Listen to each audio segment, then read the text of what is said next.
So hello students, last time आपण potential एनर्जीचा part study करत होतो. पोटेन्शियल एनर्जी म्हणजे काय असतं? The energy possessed by body on account of its position or the configuration that is called as potential energy.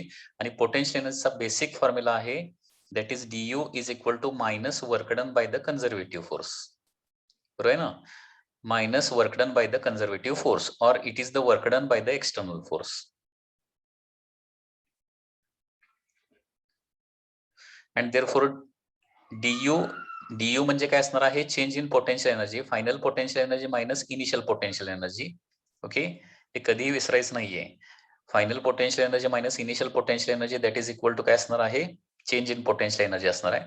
And therefore change in potential energy is equal to काय असणार आहे? Minus work done by the conservative force किंवा plus work done by the external force. हे फॉर्म्युले महत्वाचे आहेत. आणि याच्यामध्ये initial potential energy जर का 0 असेल, इनिशियल पोटेन्शियल एनर्जी 0 असेल तर फायनल पोटेन्शियल एनर्जी म्हणजे जस्ट आपण यू म्हणूया. ओके, फायनल पोटेन्शियल एनर्जी म्हणजे जस्ट यू म्हटलं, लक्षात घ्या. ओके, तर U is equal to minus work done by the conservative force येणार आहे. ओके, इनिशियल जर 0 घेतली तरच हे पॉसिबल आहे. फायनल म्हणजेच यू घेऊया. U is equal to minus work done by conservative force and therefore U is equal to minus work done by conservative force is equal to integration of F dx येणार आहे. कारण work डनचा formula माहित आहे तुम्हाला, integration of F dx. So या पद्धतीनं फोर्सचं integration घेतलं की आपल्याला पोटेन्शियल एनर्जी मिळते. किंवा याच्यावरूनच आपण असं लिहू शकतो की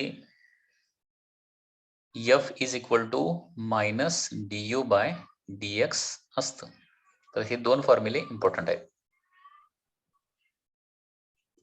ठीक आहे, आता याच्याशी रिलेटेड एक क्वेश्चन बघूया which is from DC Pandey book. A particle is moving on a frictionless xy plane. It is acted by a conservative force described by the potential energy function u is equal to half k x square plus y square plus z square. K is a constant. Derive an expression for the force acting on the particle. Force equation काढायचं आहे. आता force equation काय बघा, minus du bye dx आहे, minus du bye dx. परंतु हे relation आपण कधी वापरणार जर u is a function of x फक्त असेल तर. परंतु इथं u मध्ये काय आहे? x y z तिन्ही पण आहेत. म्हणजे u is a function of x as well as y as well as z आहे. तिन्हीचं फंक्शन आहे ते. ओके, त्याच्यामुळं हा जो फॉर्म्युला आहे तो मायनस du बाय dx ऐवजी थोडासा मॉडिफाय करावा लागणार. ओके, आणि हा मॉडिफाईड फॉर्म्युला कसा येणार बघा आता. That is f bar is equal to minus sign is taken common in bracket du by dx म्हणजे विथ रिस्पेक्ट टू x सुरुवातीला डेरिव्हेटिव्ह घ्यायचं. म्हणजे u च्या इक्वेशन मध्ये x y z तिन्ही पण असतील तर काय करायचं व्यवस्थित लक्षात घ्या. With respect to x derivative घ्यायचं, त्याला i कॅप जोडायचं, प्लस त्याच्यानंतर त्या इक्वेशनचं with respect to y derivative घ्यायचं, त्याला j कॅप कन्सिडर करायचं आहे. आणि with respect to z derivative घ्यायचा आहे आणि त्याला k कॅप कन्सिडर करायचं आहे. म्हणजे जर u is only function of x असेल तर du बाय dx, u फक्त फंक्शन ऑफ y असेल तर du बाय dy. जर u is a function of only z असेल म्हणजे z चं फक्त इक्वेशन तिथं असेल तर काय करणार? du बाय dz करणार आहे. x y z तिन्ही असतील तर एकदा with respect to x derivative घ्यायचं, त्याच्यानंतर विथ रिस्पेक्ट टू y एकदा घ्यायचं आणि विथ रिस्पेक्ट टू z एकदा घ्यायचं. आणि हे डेरिव्हेटिव्ह घेत असताना आता with respect to x derivative घेत असताना y आणि z कॉन्स्टंट कन्सिडर करायची. म्हणजे काय होणार बघा, force F bar is equal to minus in bracket. आता बघा याचं विथ रिस्पेक्ट टू या इक्वेशनचं with respect to x derivative घेऊया. विथ रिस्पेक्ट टू एक्स आता half K is a constant as it is, हा पण बाहेरच घेतो मी half K. Okay, half K देखील ऍज इट इज राहणार आहे, कॉन्स्टंटच राहणार आहे डेरिव्हेटिव्ह घेत असताना सगळ्या टर्म मधून. आता काय करायचं आहे, फक्त एक्स स्क्वेअरचं डेरिव्हेटिव्ह घ्यायचं. एक्स स्क्वेअरचं डेरिव्हेटिव्ह किती येणार आहे? एक्स स्क्वेअरचं डेरिव्हेटिव्ह येणार आहे 2x. ओके, वाय स्क्वेअरचं डेरिव्हेटिव्ह काय येणार आहे? 0. आणि झेड स्क्वेअरचं डेरिव्हेटिव्ह काय येणार आहे? 0 येणार. कारण डेरिव्हेटिव्ह सुरुवातीला विथ रिस्पेक्ट टू आपण काय घ्यायला लागलोय? x घ्यायला लागलोय. With respect to x derivative घेत असताना y आणि z ला कॉन्स्टंट कन्सिडर करा. ओके, आणि त्याच्यामुळे वाय आणि झेड जर कॉन्स्टंट कन्सिडर केलं तर कॉन्स्टंटचं डेरिव्हेटिव्ह 0 असतं. सो 2x आय कॅप येणार आहे. हे झालं derivative with respect to X. आता derivative with respect to Y घ्यायचं. आता derivative with respect to Y घ्यायचं झालं तर एक्स स्क्वेअरचं डेरिव्हेटिव्ह येणार 0, वाय स्क्वेअरचं डेरिव्हेटिव्ह येणार आहे 2y आणि झेड स्क्वेअरचं डेरिव्हेटिव्ह येणार आहे पुन्हा 0. लक्षात येते का? दॅट इज जे कॅप येणार प्लस. ओके, आता with respect to z derivative घ्यायचं आहे. मग with respect to z derivative घ्यायचं झालं तर एक्स स्क्वेअरचं डेरिव्हेटिव्ह येणार 0, वाय स्क्वेअरचं डेरिव्हेटिव्ह येणार आहे 0 आणि झेड स्क्वेअरचं डेरिव्हेटिव्ह येणार आहे 2z आणि त्याला के कॅप जोडायचं आहे. हे तुम्हाला लक्षात ठेवावं लागेल. याला पार्शियल डेरिव्हेटिव्ह असंही म्हटलं जातं. This is called as partial derivative. Partial derivative मध्ये काय करतो, with respect to x derivative घेत असताना वाय आणि झेड ला आपण कॉन्स्टंट कन्सिडर करतो. With respect to Y derivative घेत असताना एक्स आणि झेड ला कॉन्स्टंट कन्सिडर करतोय and so on. So therefore force F bar is equal to, आता मायनस हाफ के आतमध्ये मल्टिप्लाय केलं तर काय येणार आहे, minus K X i cap minus ky j cap, because 2 and half is going to get cancelled, minus kz k cap. Okay, so this is the equation of the force. आता xy plain म्हणजे z coordinate येतोय का नाही, तर z coordinate 0 पण येऊ शकतो किंवा z कोऑर्डिनेट काही पण येऊ शकतो. ही डायग्राम थोडीशी बघा. Okay, suppose this is x axis, this is y axis and this is the z axis. आता इथं मी एक प्लेन काढलं, हे प्लेन काढलं, तर हे प्लेन का आहे, एक साइड एक्स ऍक्सिसला आहे, दुसरी साइड वाय ऍक्सिसला आहे, बरोबर. म्हणजे हे एक्स वाय प्लेन आहे आणि या एक्स वाय प्लेनचा झेड कोऑर्डिनेट किती आहे, 0 आहे. आणि या प्लेनवर आता बॉडी जर मूव्ह झाली या प्लेनवर, तर बॉडीचे कोऑर्डिनेट काय असणार आहेत, फॉर एक्झाम्पल 1 2 0 ही पहिली पोझिशन असणार. त्याच्यानंतर थोड्या वेळानं 3 4 0 असे काहीतरी मूव्ह करणार. आणखी थोड्या वेळानं काय होणार आहे, 5 9 0 असं काहीतरी होणार आहे. म्हणजे झेड कोऑर्डिनेट जर अजिबात चेंज होत नसेल तर motion in x Y plain म्हणणार. हे प्लेन मी इथं पण एक काढू शकतो असं. हे असं प्लेन इथं काढलं सपोज, तर आता बॉडीच्या पोझिशनला तिन्ही कोऑर्डिनेट डेफिनेटली येणार आहे. एक्स कोऑर्डिनेट पण येणार, वाय कोऑर्डिनेट पण येणार आणि झेड, कारण झेडची काहीतरी व्हॅल्यू इथे येते ना. म्हणजे आता सपोज ही झेडची व्हॅल्यू सपोज 3 असेल, तर बॉडी सुरुवातीला सपोज 1 2 3 ला असेल. थोड्या वेळानं ते बॉडी 4 5 3 ला जाईल. त्याच्यानंतर थोड्या वेळानं बॉडी ती 6 -10 3 असं काही होऊ शकतं, जाईल. तर याच्यामध्ये बघा बॉडीची मोशन कशी आहे, एक्स वाय प्लेन मध्ये आहे ना. म्हणजे झेड कोऑर्डिनेट कंटिन्युअसली 3 3 3 राहत असेल तर बॉडीला ती एक्स वाय प्लेन मध्ये मोशन आहे असं आपण म्हणायचं. ओके,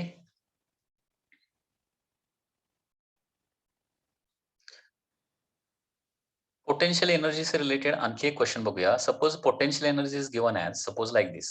हे प्लस मध्ये होतं, आता मल्टिप्लिकेशन मध्ये घेऊया. Suppose 2x² y³ and z². Okay, हे पोटेन्शियल एनर्जीचं इक्वेशन आहे. तर फोर्सचं इक्वेशन काय येणार आहे, आता पुन्हा एकदा बघा. फोर्सचा फॉर्म्युला असतो -du/dx. हा फॉर्म्युला कधी वापरणार, जर फंक्शन मध्ये फक्त x असेल तर, इक्वेशन ऑफ x असेल तर. तिन्ही गोष्टी असल्या तर काय करायचं, मायनस साइन बाहेर ठेवायचं.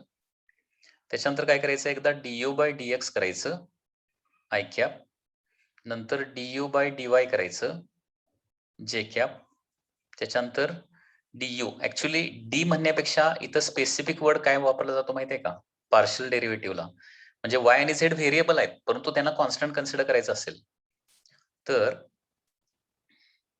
असं पण लिहिलं जातं, डो यू बाय डो एक्स, डो यू बाय डो वाय, डो यू बाय डो झेड. याला पार्शियल डेरिव्हेटिव्ह असं म्हणतात. के कॅप लिहायचं राहिलं.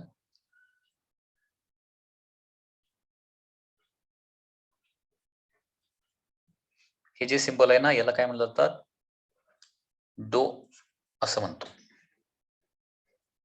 ओके, बघा आता F bar is equal to minus in bracket with respect to x derivative घ्यायचं, म्हणजे 2y³ आणि z² हे कॉन्स्टंट राहणार आहे as it is. 2y³ and z², जे कॉन्स्टंट आहे ते ऍज इट इज ठेवतो ना. इंटू काय होणार आहे, x² डेरिव्हेटिव्ह येणार आहे 2x आणि याला जोडणार आपण आय कॅप. लक्षात येते का बघा. त्याच्यानंतर do U by do y, म्हणजे with respect to Y derivative घ्यायचा आहे त्यावेळी 2x² and z² as it is constant राहणार आहे आणि y³ काय येणार आहे 3y² डेरिव्हेटिव्ह येणार आहे प्लस ओके. त्याच्यानंतर काय होणार बघा नेक्स्ट आता with respect to z derivative घ्यायचा आहे म्हणजे 2x² y³ will remain as it is and z² चं डेरिव्हेटिव्ह येणार आहे 2z. This is j cap and this is k cap. Very simple. Okay. So therefore total answer येणार आहे minus sign आतमध्ये apply करूया 2 into 2 that is 4x y³ z² I cap. Okay. त्याच्यानंतर परत minus sign मध्ये येणार आहे 3 into 2 that is 6 x² y² z². Okay. परत मध्ये मायनस साइन येणार आहे 2 into 2 that is 4 x² y³ z k cap. Okay. So this is the equation of force NRI. Minus 4x cube y minus 4x y³ z² I cap minus 6x² y² z² j cap minus 4x² y³ z k cap. आणि याच्यामध्ये परत असा question विचारला जाऊ शकतो what is magnitude of force? What is magnitude of force?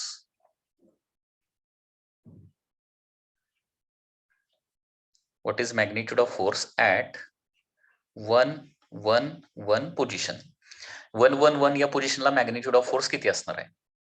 तर 1 1 1 या पोझिशनला फोर्स असणार आहे that is X Y Z तिन्हीचे व्हॅल्यू 1 1 1 येणार आहेत म्हणजे -4 I cap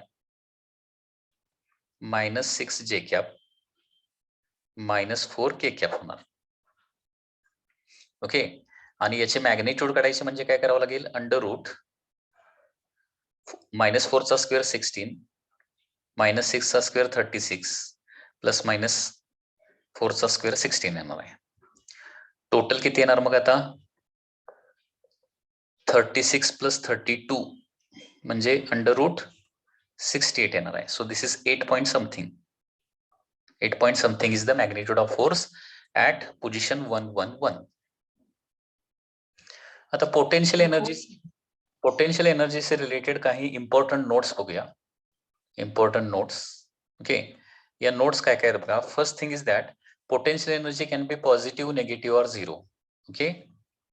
potential energy can be potential energy positive पण असू शकते नेगेटिव्ह असू शकते और झिरो पण असू शकते. Okay. It depends. After that a moving बॉडीला पोटेन्शियल एनर्जी असेल पण नसेल पण don't know. Okay. Moving body may or may not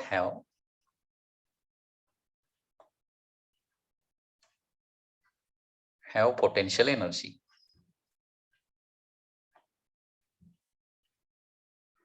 moving बॉडीला कायनेटिक एनर्जी तर डेफिनेटली असणार आहे परंतु ती बॉडी मूव्ह करत असेल एखाद्या electric field magnetic field gravitational field मध्ये बॉडी मूव्ह करत असेल तर त्याला मग पोटेन्शियल एनर्जी पण असू शकते. ओके. त्याचबरोबर पोटेन्शियल एनर्जी जर निगेटिव्ह असेल तर त्याचा मिनिंग काय होतो the system is bounded. If potential energy is negative,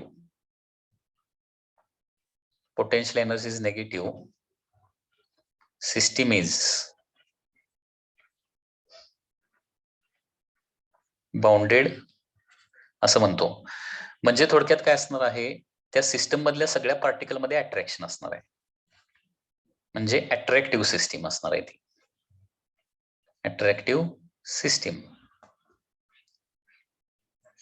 म्हणजे अनेक वेळा आपण सिस्टमची पोटेन्शियल एनर्जी कॅल्क्युलेट केली आणि ती पोटेन्शियल एनर्जी जर काय आली निगेटिव्ह आली तर पोटेन्शियल एनर्जी जर निगेटिव्ह आली तर त्याचा मिनिंग काय होतो that system is bounded. Okay. किंवा सिस्टम मध्ये अट्रॅक्टिव्ह सिस्टीम आहे सिस्टीम बाइंडेड कंडिशन मध्ये असणार आहे. एक एक्झाम्पल देतो याचं म्हणजे आणखी क्लिअर होईल. बघा आपण इलेक्ट्रॉनची जर पोटेन्शियल एनर्जी कधी काढली electron which is revolving inside the in a particular orbit in the atom atom मध्ये एका पर्टिक्युलर ऑर्बिटमध्ये इलेक्ट्रॉन ज्यावेळी रिव्हॉल्व्ह होतो त्याची एनर्जी कधी काढून बघितली का बघा तुम्ही, पोटेन्शियल एनर्जी. तर त्याची पोटेन्शियल एनर्जी ही नेहमी निगेटिव्ह येते. त्याचा पाहिजे तर फॉर्म्युला पण लिहितो. 1/4πε0 e square divided by R किंवा Z e square divided by R असा पोटेन्शियल एनर्जी ऑफ इलेक्ट्रॉनचा फॉर्म्युला आहे. आणि ही एनर्जी नेहमी काय येते, पोटेन्शियल एनर्जी निगेटिव्हच येते, पॉझिटिव्ह कधी येतच नाही. ओके. आणि निगेटिव्ह एनर्जी म्हणजे काय असणार आहे, that electron is binded to the nucleus. Electron जो आहे ना तो न्यूक्लियसला बाइंडेड कंडिशन मध्ये असणार आहे, म्हणजे न्यूक्लियसला इलेक्ट्रॉन सोडणार नाही. आणि तिथं काय असणार आहे, अट्रॅक्शन असणार आहे. म्हणजे नेहमी लक्षात ठेवा, पोटेन्शियल एनर्जी निगेटिव्ह आली तर तिथे अट्रॅक्शन असतं, एवढं लक्षात ठेवायचं. Okay. Whenever potential energy calculate केली दोन म्हणजे एखाद्या सिस्टीमची म्हणजे अनेक पार्टिकलची, आणि ती जर पोटेन्शियल एनर्जी निगेटिव्ह येत असेल तर त्याचा मिनिंग काय होणार आहे, there is a attraction between the particles of the system. Okay. If potential energy is positive, potential energy जर का पॉझिटिव्ह असेल तर काय होणार आहे, potential energy is positive, then system, okay,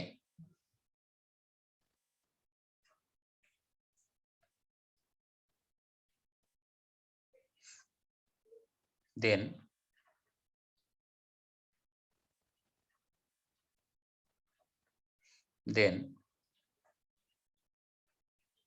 system is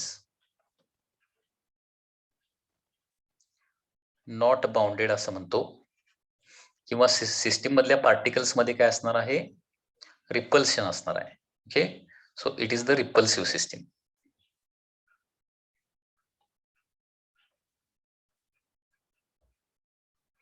system कशी असणार आहे, रिपल्सिव्ह सिस्टीम असणार आहे.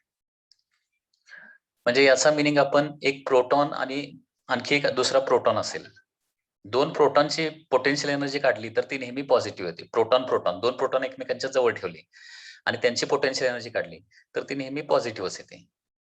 आणि पोटेन्शियल एनर्जी पॉझिटिव्ह म्हणजे काय असतं, रिपल्सिव्ह सिस्टीम. प्रोटॉन आणि इलेक्ट्रॉनची आपण पोटेन्शियल एनर्जी काढली, प्रोटॉन आणि इलेक्ट्रॉनची पोटेन्शियल एनर्जी काढली तर ती मात्र निगेटिव्ह येते. म्हणजे याचा अर्थ काय होतो, there is a attraction. Okay. म्हणजे नेहमी लक्षात ठेवा, पोटेन्शियल एनर्जी निगेटिव्ह आली तर तिथे अट्रॅक्शन असतं आणि पोटेन्शियल एनर्जी पॉझिटिव्ह असेल तर तिथं रिपल्शन असणार आहे. आता पोटेन्शियल एनर्जी 0 असेल तर काय होणार आहे, पोटेन्शियल एनर्जी 0 असेल तर काय होणार, potential energy 0 means there is neither attraction nor repulsion. If potential energy is 0, there is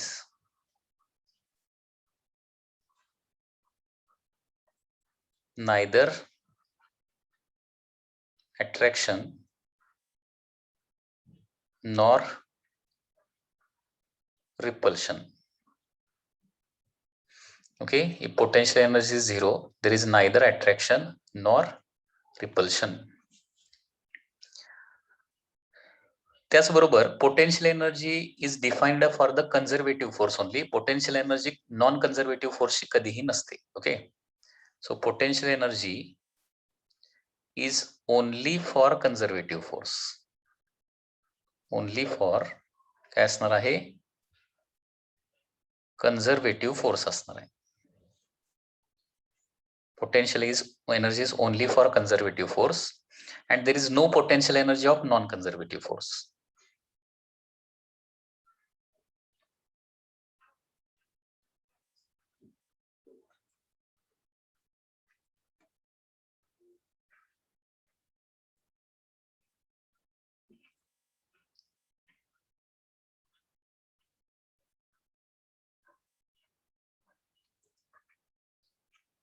Okay, after that potential energy frame of reference वर डिपेंड असते. म्हणजे फ्रेम ऑफ रेफरन्स चेंज झाला तर पोटेन्शियल एनर्जी चेंज होते.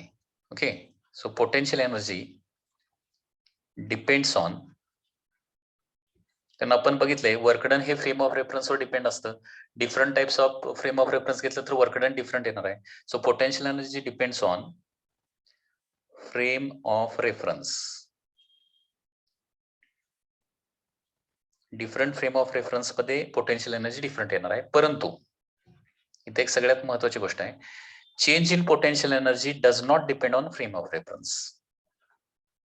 change in potential energy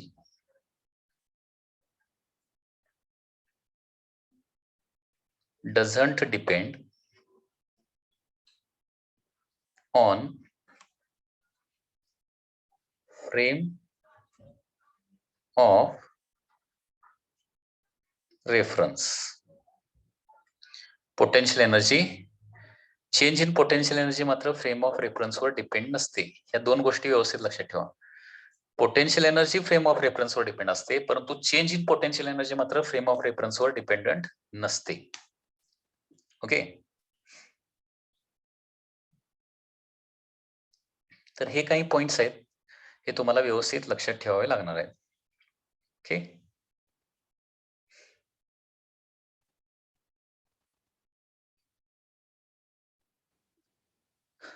let's solve this example. Consider n number of identical cubes, each of mass m and side A, lying on the ground. Find the work done in piling them up all. लक्षात घ्या, म्हणजे number of block सरफेसवर पडून आहेत, cubical blocks आहेत, identical cubes आहेत, आणि या क्यूब्सला काय करायचं आहे, एकावर एक पाईल अप करून ठेवायचं आहे. तर या प्रोसेसमध्ये वर्कडन कसं किती येणार आहे, तर बघा वर्कडनचा फॉर्म्युला काय माहिती आहे ना, मग असेच आपण बघितले, वर्कडन बाय एक्सटर्नल फोर्स म्हणजे final potential energy minus initial potential energy. Okay, work done by external force is equal to final potential energy minus initial potential energy. तुम्हाला इनिशियल आणि फायनल पोटेन्शियल एनर्जी तुम्हाला अगोदर व्यवस्थित कळता आलं पाहिजे. आता इनिशियल पोटेन्शियल एनर्जी म्हणजे काय बघा, इथं प्रत्येक ब्लॉकचं मास किती आहे, सपोज एम आहे. प्रत्येक ब्लॉकचं मास किती आहे, एम आहे. आणि या ब्लॉकचं मास आपण त्याच्या सेंटरला आहे असं ऍझ्युम केलं तर सरफेस पासून काय करणार आहे, आपण हाईट मेजर करणार आहे. पोटेन्शियल एनर्जी काढण्यासाठी इथं ग्रॅव्हिटेशनल पोटेन्शियल एनर्जी येणार आहे, दॅट इज mgh.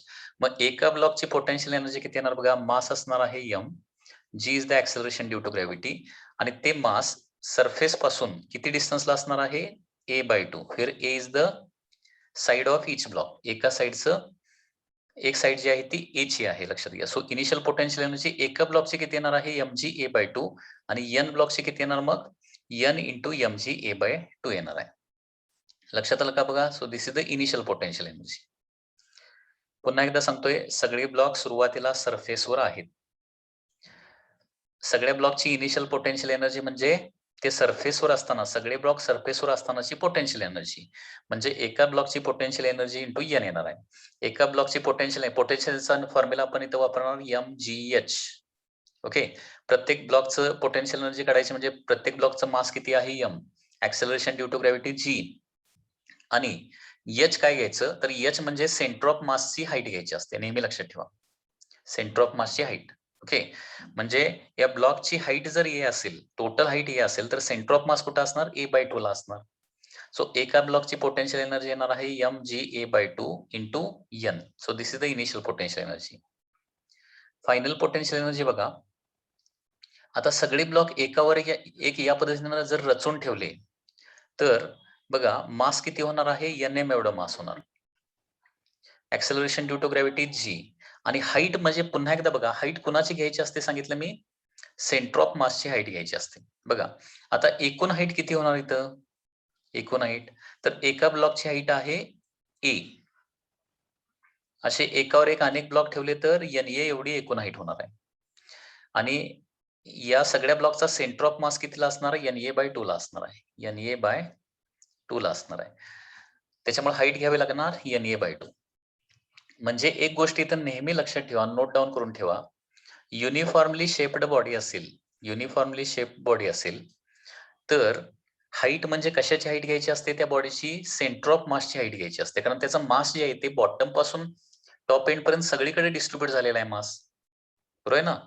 म्हणजे आपण इथं हाईट म्हणजे टोटल na पण घेऊ शकत नाही किंवा 0 पण घेऊ शकत नाही, कारण काही मास टॉप एंडला आहे, काही मास काय आहे, बॉटम एंडला पण आहे. मग त्याच्यासाठी काय करणार आहे, आपण सगळं मास सेंटर ऑफ मासला कॉन्सन्ट्रेट झालंय असं ऍझ्युम करून त्या सेंटर ऑफ मासची हाईट कॅल्क्युलेशन मध्ये घेणार आहे. आता work done by external force विचारलं तर काय येणार आहे, final potential energy minus initial potential energy. So final potential energy काय येणार आहे इथं बघा, n स्क्वेअर होणार, n into n square mg a/2 minus initial NmgA/2. So work done by external force is equal to काय येणार आहे, common याच्यामध्ये काय निघू शकतं, NmgA डिवायडेड बाय 2 कॉमन निघेल आणि ब्रॅकेटमध्ये राहणार आहे N-1. So this is the work done by external force in piling up the blocks. Work done by conservative force काढायचा असेल तर work done by conservative force म्हणजे change in potential energy is equal to minus work done लिहावं लागलं असतं. Minus work done, conservative फोर्सचं work done म्हणजे ग्रॅव्हिटीचं वर्क डन विचारलं असतं तर. So work done by external force एवढं होणार आहे, that is NmgA/2 into N-1 आणि वर्क डन बाय ग्रॅव्हिटी विचारलं असतं तर इथं मायनस साइन आलं असतं. Okay, so this is the final answer.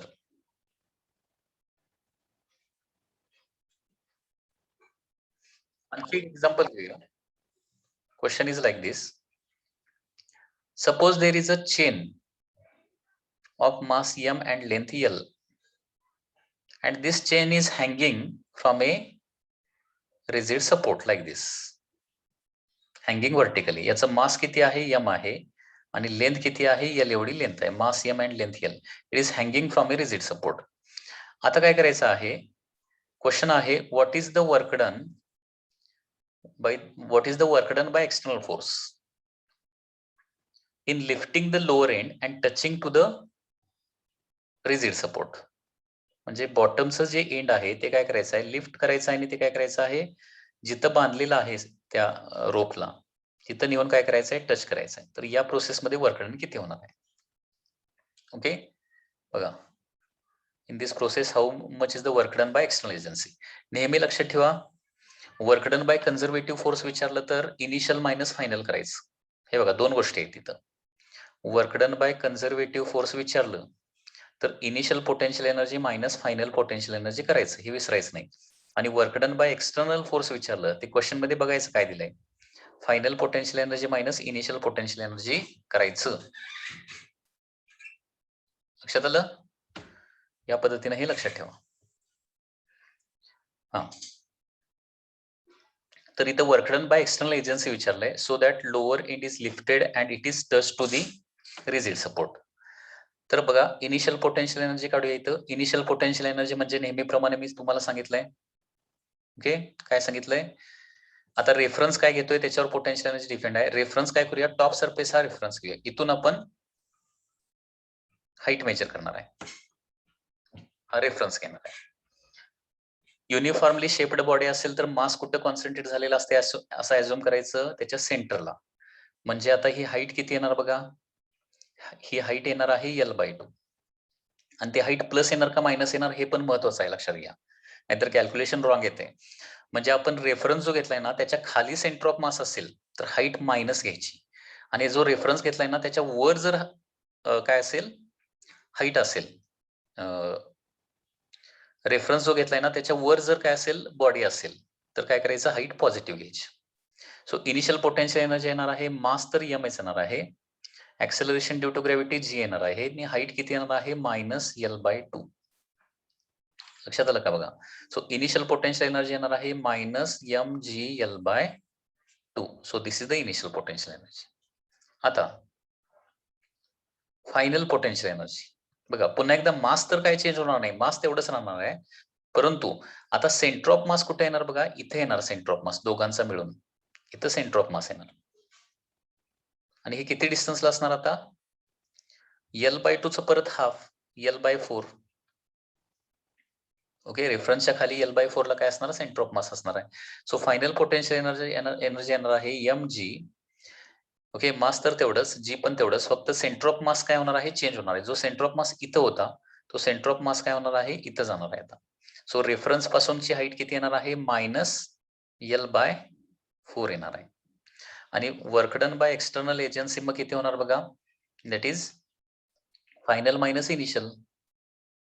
Final minus initial, final आहे minus mg. Okay, minus mg L/4 आहे ना. So minus mg L/4 minus minus plus mg L/2.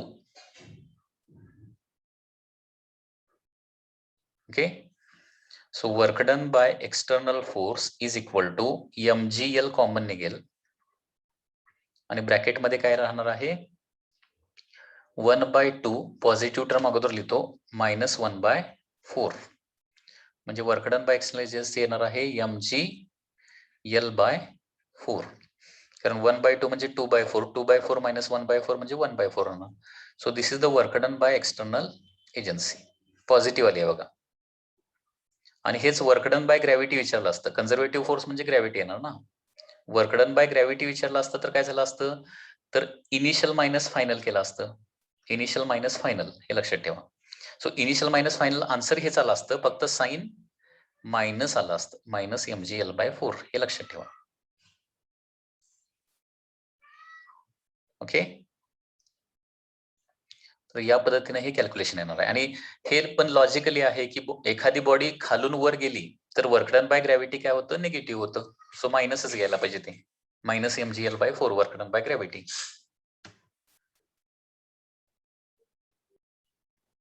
हे बघा वर्कडनचे फॉर्म्युले लक्षात घ्या. पोटेन्शियल एनर्जी वरून वर्कडन आपल्याला जर काढायचं असेल तर वर्कडनचा फॉर्म्युला काय येणार बघा.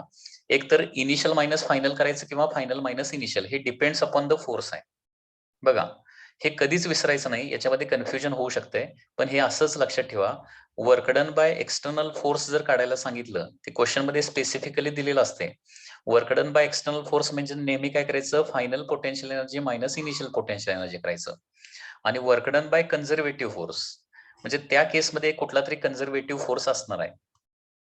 कन्झर्वेटिव्ह फोर्स कुठला असणार आहे तर लक्षात घ्या मोस्टली ग्रॅव्हिटी असणार आहे. कन्झर्वेटिव्ह फोर्स ग्रॅव्हिटी असतो किंवा स्प्रिंग फोर्स असतो.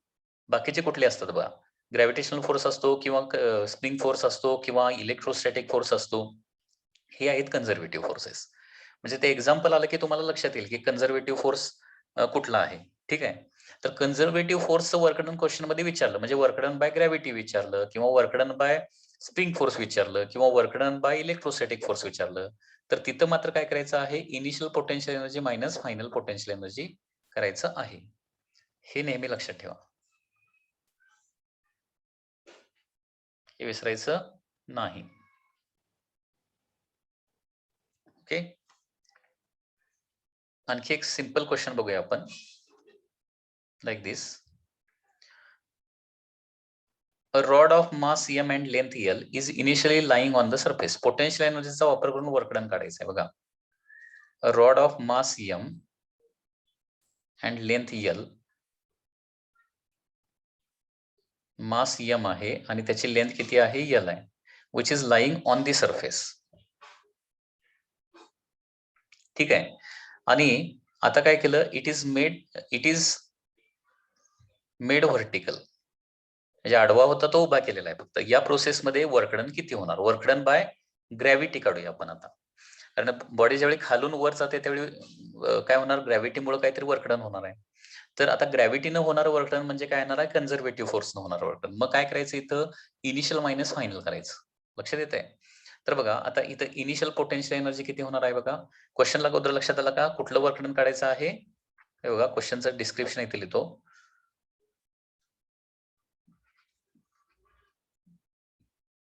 A rod of mass m and length L is lying on the surface.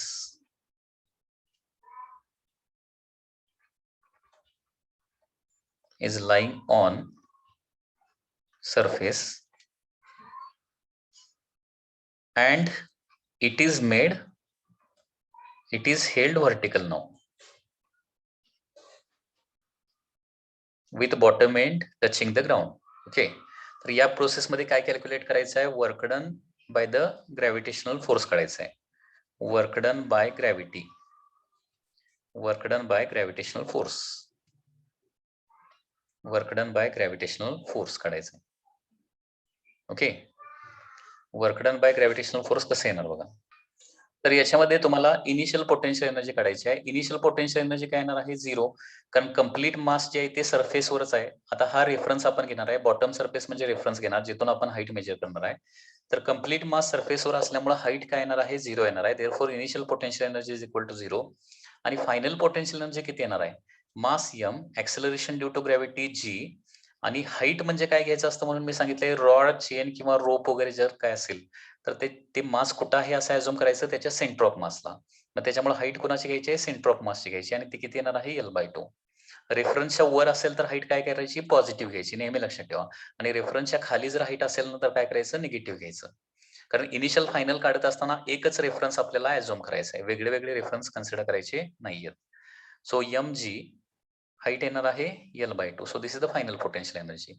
आता वर्क डन बाय ग्रॅव्हिटी काढायला सांगितलंय तुम्हाला. वर्क डन बाय ग्रॅव्हिटी म्हणजे काय असणार आहे?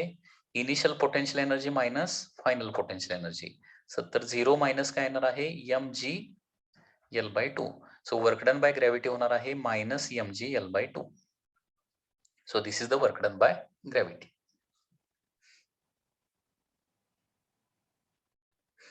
Next question is two cylindrical vessel of equal cross sectional area. दोन cylindrical vessel आहेत, दोघांचा क्रॉस सेक्शनल एरिया ए आहे. Contains water up to height H1 and H2. म्हणजे हे दोन जे सिलेंड्रिकल वेसल आहेत याच्यामध्ये लेफ्ट हँड साइडला H1 हाईट पर्यंत लिक्विड भरलेला आहे आणि राईट हँड साइडला H2 हाईट पर्यंत लिक्विड भरलेला आहे. The vessels are interconnected so that level in them are equal. Okay, the vessels are interconnected so that level in them are equal. Vessel interconnected आहेत आणि ही tap मध्ये आहे. Tap जोपर्यंत close आहे इथली मधली किंवा हा वॉल जो मधला क्लोज आहे तोपर्यंत काय असणार आहे? दोन्हीकडची लेवल डिफरंट असणार आहे. परंतु ही मधली टॅप ओपन केली तर काय होणार आहे? लेफ्ट हँड साइडची लेवल खाली जाणार आणि राईट हँड साइडची लेवल जी आहे ती काय होणार आहे? वर येणार आहे. आणि फायनली काय होणार आहे? दोन्ही साइडची लेवल काय होणार आहे? सेम होणार आहे. दॅट इज सपोज H होणार आहे. तर calculate work done by the force of gravity during the process. Question मध्ये काय विचारलंय? वर्क डन बाय द म्हणजे ही लेवल एका साइडची लेवल खाली जाणार, दुसऱ्या साइडची लेवल वर येणार आहे आणि फायनली दोन्ही साइडचे लेवल इक्वलाइज होणार आहेत. तर या प्रोसेसमध्ये वर्क डन बाय ग्रॅव्हिटी किती झालेला आहे हे आपल्याला कॅल्क्युलेट करायचं आहे. लक्षात येत आहे? तर वर्क डन बाय ग्रॅव्हिटी म्हणजे work done by conservative force काढायचा आहे आणि work done by conservative force म्हणजे काय येणार आहे? Initial potential energy minus final potential energy. मग आता लेवल डिफरंट असतानाची पोटेन्शियल एनर्जी म्हणजे इनिशियल पोटेन्शियल एनर्जी काढावी लागेल तुम्हाला आणि लेवल सेम झाल्यानंतर त्यावेळची फायनल पोटेन्शियल एनर्जी काढावी लागणार आणि मग त्याचं सबट्रॅक्शन केल्यानंतर काय होणार आहे? वर्क डन बाय ग्रॅव्हिटी येणार आहे. आता इनिशियल पोटेन्शियल एनर्जी कसं येणार बघा. इनिशियल पोटेन्शियल एनर्जी म्हणजे लेफ्ट हँड साइडचं mgh म्हणजे mgh1 येणार आहे. m1gh1 plus right hand साइडचं m2gh2 येणार आहे. म्हणजे लेफ्ट हँड साइडची potential energy plus right hand साइडची पोटेन्शियल एनर्जी. मग लेफ्ट हँड साइडचं मास किती येणार बघा. मास म्हणजे व्हॉल्यूम इंटू डेन्सिटी. व्हॉल्यूम किती येणार आहे? Area of cross section into H1 येणार. लक्षात येते का? या साइडचं लेफ्ट हँड साइडचं व्हॉल्यूम म्हणजे काय येणार आहे? Area of cross section into H1 into density rho. सगळीकडे डेन्सिटी तेवढीच असणार लेफ्ट आणि राईटला. ओके, सो m त्याच्यानंतर g आणि H1 हे झालं लेफ्ट हँड साइडची पोटेन्शियल एनर्जी. त्याच्यानंतर राईट हँड साइडची potential energy plus right hand साइडचं मास किती येणार आहे? तर राईट हँड साइडचं मास म्हणजे राईट हँड साइडचं volume that is area of cross section into height H2 into rho into g into height किती? H2.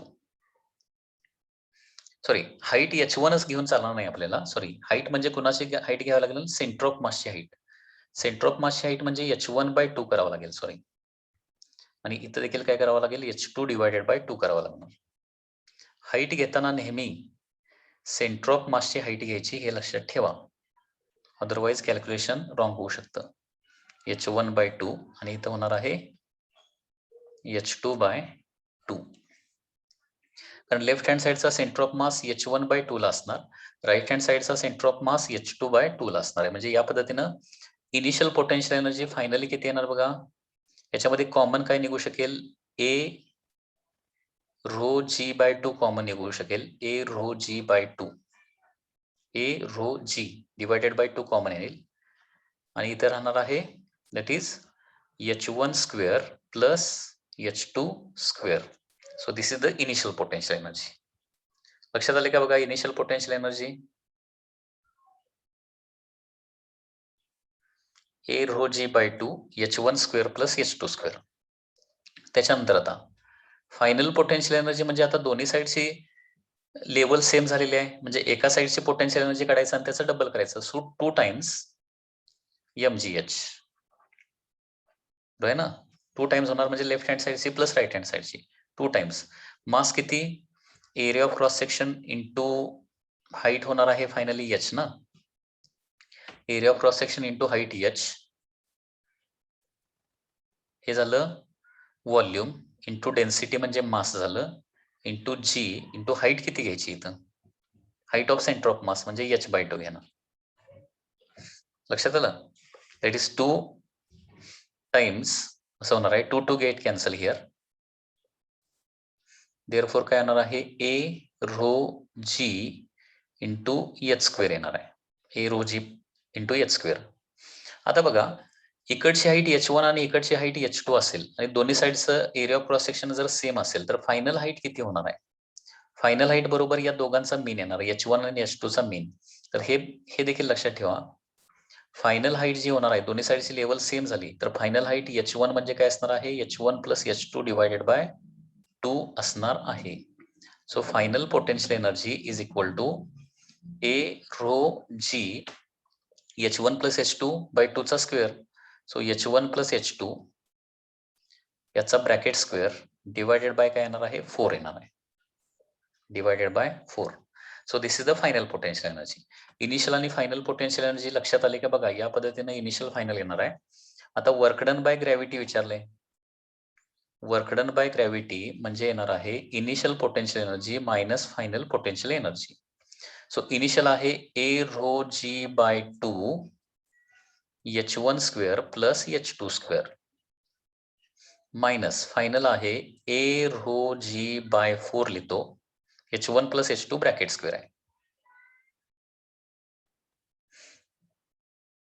h1 plus h2 bracket square. Okay, आता काय करूया? a rho g by 4 common काढूया इथं.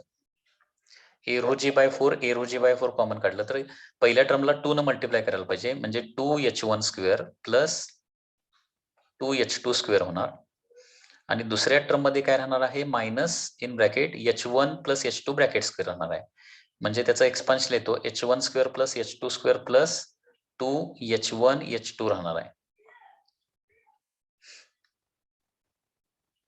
लक्षात येते का बघा? डायरेक्ट कॅल्क्युलेशन मी केलेलं आहे. So work done by gravity होणार आहे मग work done by gravity is equal to a rho g by 4 in bracket बघा 2h1 square minus h1 square म्हणजे h1 स्क्वेअर राहणार. 2h2 square minus h2 square म्हणजे h2 स्क्वेअर राहणार आहे आणि मायनस 2h1 h2 येणार आहे. And therefore work done by gravity हे कोणाचं तरी एक्सपान्शन आहे. h1 मायनस h2 ब्रॅकेट स्क्वेअरचं एक्सपान्शन आहे. So a rho g by 4 in bracket h1 minus h2 bracket square. So this is the work done by gravity येणार आहे. So this is the final formula. Okay.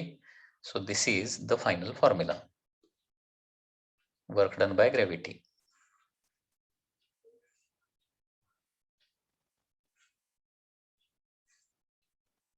A rho g by 4 h1 minus h2 bracket square.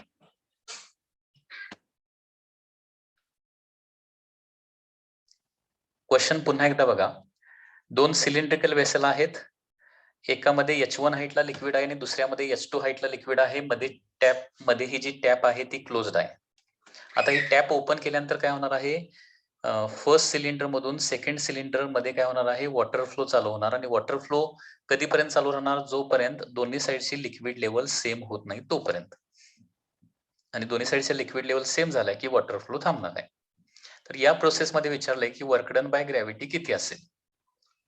Work done by gravity म्हणजे work done by conservative force. That is म्हणजे काय येणार आहे? Initial potential energy minus final potential energy येणार आहे. ठीक आहे. तर इनिशियल पोटेन्शियल एनर्जी म्हणजे काय?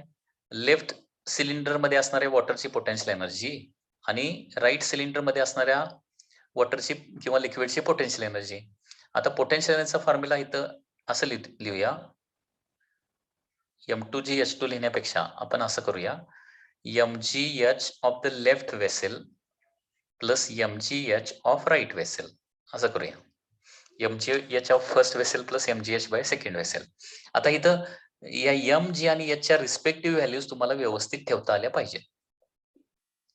ओके, बघा आता लेफ्ट वेसेलला मास म्हणजे काय असतं रे? व्हॉल्यूम इंटू डेन्सिटी असतं ना. Mass is nothing but volume into density. आणि मास म्हणजे व्हॉल्यूम म्हणजे काय? Area of cross section into height into density. हा मासचा फॉर्म्युला लक्षात ठेवा अगोदर. AH row. मासचा फॉर्म्युला काय असणार आहे? AH row.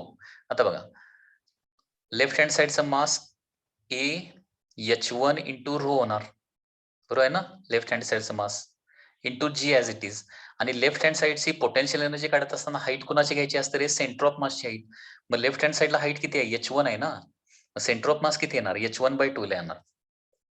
तसं राइट सिलिंडर मधली पोटेन्शियल एनर्जी म्हणजे mgh2 येणार आहे. आता मास किती येणार आहे? मासचा फॉर्म्युला AH रो आहे. Area of cross section is A once again as it is. Height आहे H2. डेन्सिटी आहे रो. हे झालं मास. AH रो म्हणजे मास. ओके. मास काढत असताना कंप्लीट जी काय हाईट आहे ती कंप्लीट हाईट घ्यावी लागेल. Into g as it is into h म्हणजे काय असणार आहे? सेंटर ऑफ मासची हाईट. इथं एच म्हणजे ते किती येणार आहे? H2/2.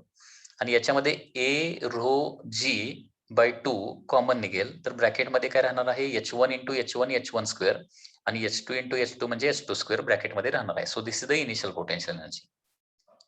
आता फायनल पोटेन्शियल एनर्जी म्हणजे काय? इथं दोन्ही साइडची लेवल ज्यावेळी सेम होईल त्यावेळची पोटेन्शियल एनर्जी. जे लेफ्ट हँड साइडची जेवढी पोटेन्शियल एनर्जी असणार तेवढीच राइट हँड साइडची पोटेन्शियल एनर्जी असणार आहे. कारण लेफ्ट आणि राइटला मास तेवढंच आहे, हाईट तेवढीच आहे.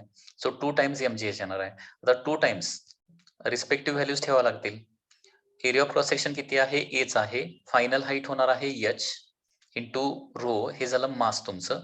G as it is. आणि हाईट कुणाची घ्यायची असते? सेंटर ऑफ मासची हाईट. म्हणजे H ऐवजी H/2 घ्यावं लागणार आहे. म्हणजे A rho G H square येणार आहे. A rho G 2 get cancel आणि H स्क्वेअर ही येणार आहे तुमची फायनल पोटेन्शियल एनर्जी. परंतु याच्यामध्ये आता H1, H2 आणि H या तिघांच्या मध्ये रिलेशन काय असणार आहे? तर लक्षात घ्या, लेव्हल ज्यावेळी सेम होते ना, ती लेव्हल कुठे येते बरोबर? त्या दोन्ही लेव्हलच्या बरोबर मध्ये येणार आहे. म्हणजे फायनल जी लेव्हल होणार आहे ना, H is equal to H1 plus H2 divided by 2 होणार आहे. म्हणजे सपोज लेफ्ट हँड साइडची लेंथ सुरुवातीला लेफ्ट हँड साइडची हाईट सपोज 20 सेंटीमीटर असेल सुरुवातीला आणि राइट हँड साइडची हाईट 10 सेंटीमीटर असेल. तर दोन्ही साइडची लेव्हल सेम झाली तर काय होणार आहे? ही हाईट 15 सेंटीमीटर होणार आहे. म्हणजे 20 प्लस 10 30 डिवायडेड बाय 2. 20 आणि 10 च्या मध्ये येणार ना बरोबर सेंटरला.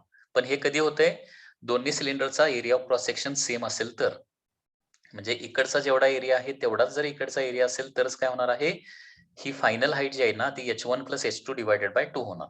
अदरवाईज डिफरंट कॅल्क्युलेशन येणार आहे. ठीक आहे. तर फायनल पोटेन्शियल एनर्जी मग A रो G H च्या ऐवजी काय येणार? H1 plus H2 divided by 2 म्हणजे H1 प्लस H2 चा स्क्वेअर डिवायडेड बाय 4 होणार. आणि मग इनिशियल मायनस फायनल केलेला आहे. A rho G/2 H1 square plus H2 square आहे. Minus A rho J/4 H1 plus H2 bracket square आहे ते. आणि त्याच्यानंतर मग हे सगळं कॅल्क्युलेशन केलेलं आहे.